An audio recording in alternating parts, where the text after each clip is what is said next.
5 seconds to go.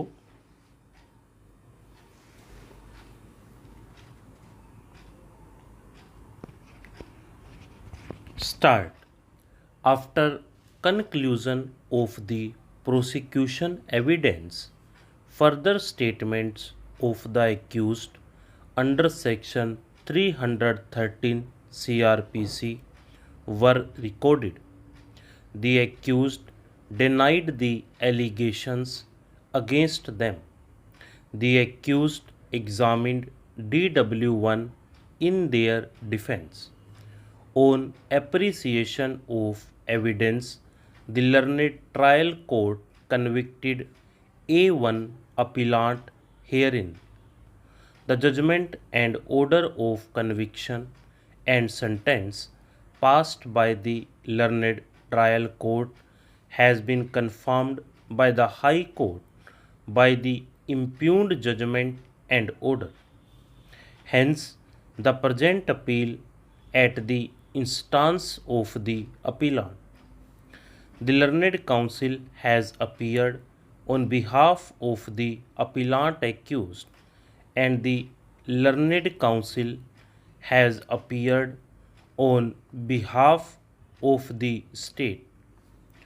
Learned counsel appearing on behalf of the accused has vehemently submitted that in the present case, the prosecution case is based solely on the circumstantial evidence.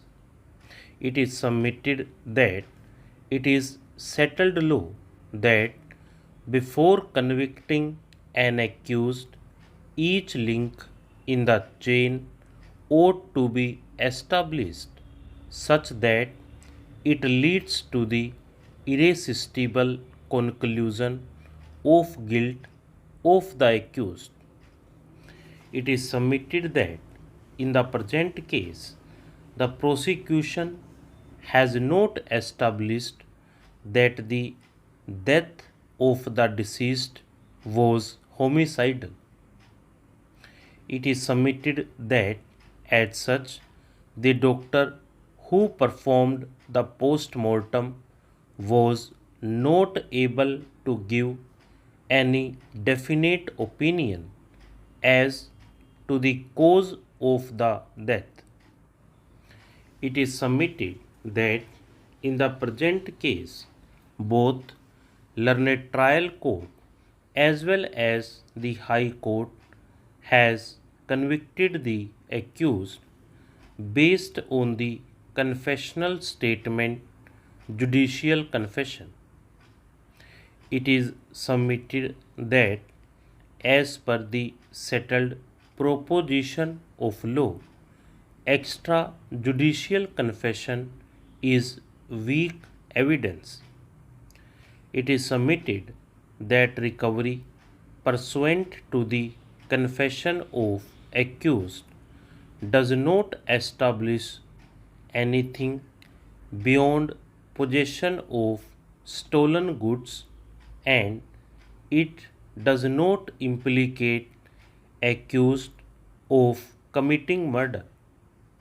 It is submitted by the learned counsel appearing on behalf of the accused that in the present case, the recovery of the dead body from the place shown by A1 and that recovery of car without engine and gearbox from the place identified by A1 and thereafter recovery of gearbox of the car from PW16 cannot be believed as the same was on the basis of the confessional statement.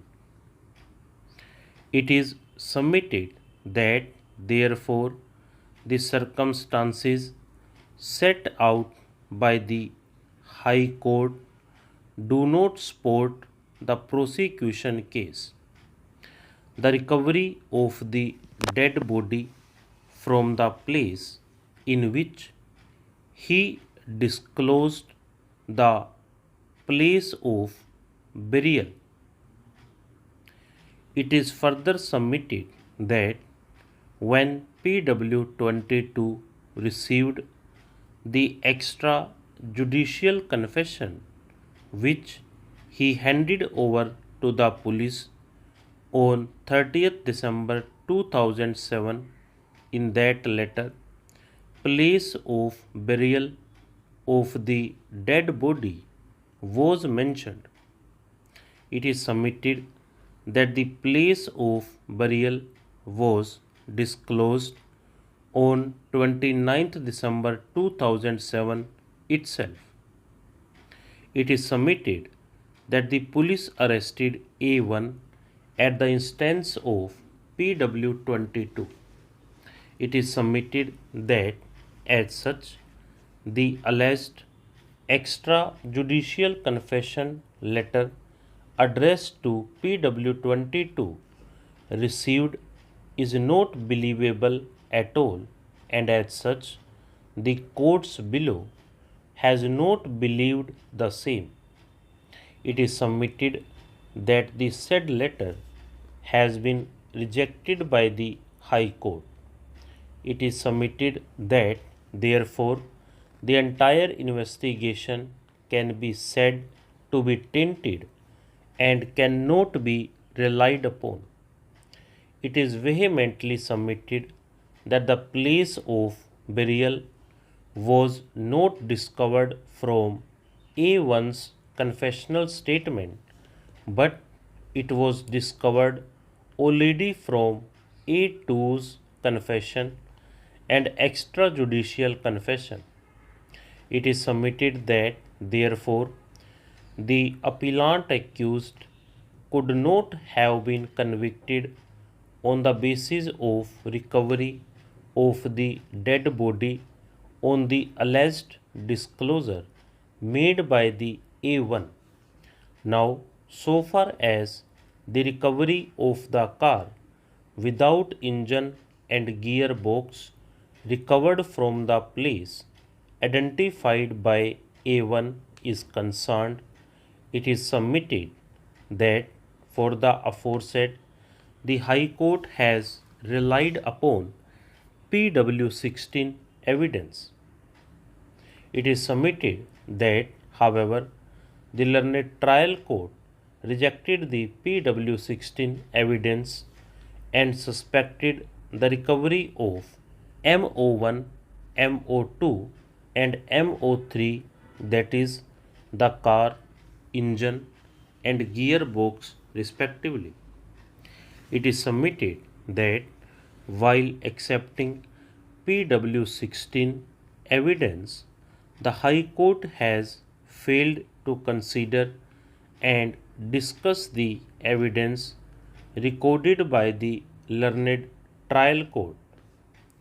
Now, so far as the recovery of engine and gearbox of the car recovered from PW17 is concerned, it is submitted that all the witnesses in connection with the recovery of stolen objects like PW17 and PW23 did not support the recovery of car MO1. It is submitted that, therefore, the alleged recovery of gearbox, engine and car speakers stated to have been recovered in pursuance of alleged confession are not acceptable. It is submitted that, therefore, when the prosecution case rests only on the above circumstantial evidence, each of which is demonstrably untrustworthy and inadequate to sustain the serious charges against the accused, the prosecution is required to establish the guilt of the accused beyond reasonable doubt and to substantiate each lien to sustain the conviction which the prosecution has failed. It is further submitted by the learned counsel appearing on behalf of the accused has already undergone 15 years in prison for a crime. Stop.